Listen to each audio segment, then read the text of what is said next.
Waqt it-tmien kongregazzjoni ġenerali tal-Kulleġġ tal-Kardinali ġie deċiżi li l-konklavi biex inħatar Papa ġdid se jibda nhar it-tlieta 12 ta' Marzu filgħaxija. Dan tħabbar mill-Vatikan tard il-ġimgħa filgħaxija. L-aħħar votazzjoni fl-2005 ħadet 3 ijiem fejn imbagħad inħatar il-Papa Benedittu 16. Il-ħatra ta' Papa ġdid se tara wkoll isem Malta fiċ-ċentru tal-bidu tal-konklavi hekk kif il-Kardinal Malti Prospero Grech illi m'għandux vot fil-konklavi intgħażel sabiex ikun hu illi jindirizza il-115 il-Kardinal qabel dawn jibdew jivvotaw. Dwar dan tkellimna mal-Vatikanist Frank Zammit.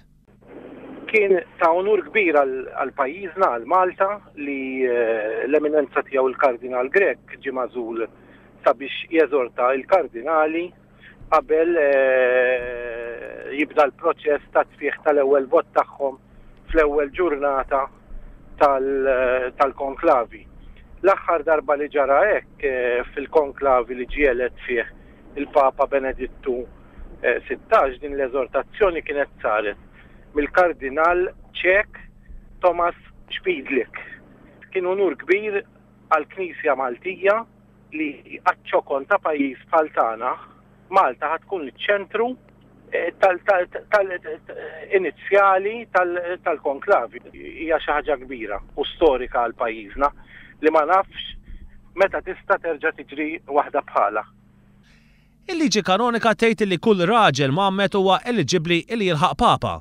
Din il-kariga kienet kważi esklusivament dejjem okkupata mit-Taljani iżda fl-istorja riċenti tal-Knisja kien hemm Papa Pollak kif ukoll Ġermaniż. Għalkemm it-telliqa hija miftuħa mill-kompożizzjoni tal-eletturi, esperti fis-suġġett jaslu biex ikollhom ħiel ta' min huma l-kandidati favoriti. Kważi nofs il-kardinali elettori huma mill-Ewropa, 21 minnhom huma Taljani. 67 kardinal inħattru minn Benedittu 16 waqt li 48 inħattru minn Giovanni Paolo II. Il-maġġoranza neċessarja biex kandidati jkunu magħżula hija ta' 2/3 u vot, jiġifieri mill-inqas 77 vot.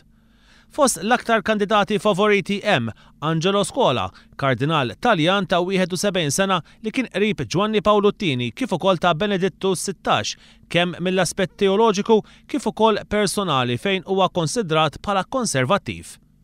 Mark Ule, Kanadiż ta' 68 sena li ilu mill-2010 jmexxi il-Kongregazzjoni tal-Isħfijiet. Gianfranco Ravasi, kardinal Taljan ieħor ta' 70 sena illi ta' kontribut akkademiku kbir huwa ikkunsidrat bħala moderat. Christoph Schönborn, kardinal mill-Awstrija u Wisqof ta' Vienna li huwa ikkunsidrat bħala l-iktar Ewropew favorit wara Taljani. Odilo Schrerer huwa Brażiljan ta' 63 sena, Arċisqof ta' Sao Paulo u l-aktar kandidat favorit fl-Amerika Latina. Leonardo Sandri, kardinal ta' 63 sena li twilet l-Arġentina minn ġenituri Taljani.